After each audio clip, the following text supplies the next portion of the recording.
When a client, let's say a seller, agrees to sell their house with you, they're going to enter into a relationship. And understanding that agency relationship is important. In fact, not only is it important to you, but it's really important, generally by law, to your client. And being able to describe that agency and what it is and what your client receives and what they don't receive is important. Let's watch how our agent does it in this situation. Thank you so much for choosing me to represent you as you sell your home. You're welcome. You really did have the best experience and knowledge of all the agents I interviewed.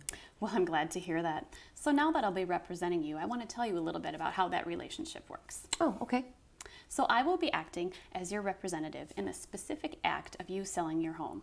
That means I am authorized to act on your behalf for this transaction only. Oh, so does that mean that you can't represent anyone else in the transaction, like a potential buyer? That's exactly right. Our state allows only single agency, so I would not be allowed to represent you, the seller, and also a potential buyer. That's what's called dual agency. You can see how there'd be a conflict of interest there, right? Yes, I do. In fact, my parents, they recently sold their home. They were in that situation. They do live out of state, though, so I just wanted to make sure that I could avoid that. Sure, that makes sense. You know, as I said, some states allow dual agency, but in those situations, all parties must agree, and that agreement must be in writing. Oh, okay, good. Yeah, so now that we've had this discussion, do you understand how I will be representing you as a single agent in this transaction? Yes, I do understand. Great.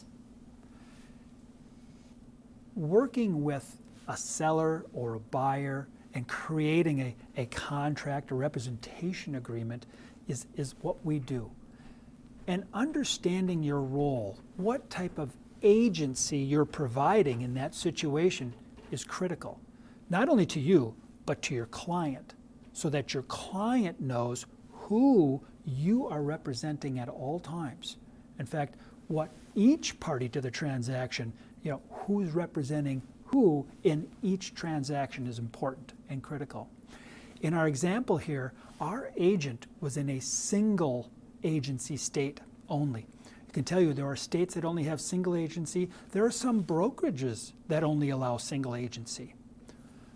Some states allow dual agency. If you're in a dual agent state, understand, when our agent in the video said that it's a conflict of interest, you have to understand that conflict and you have to clearly understand the rules of dual agency and what is allowed and what isn't allowed.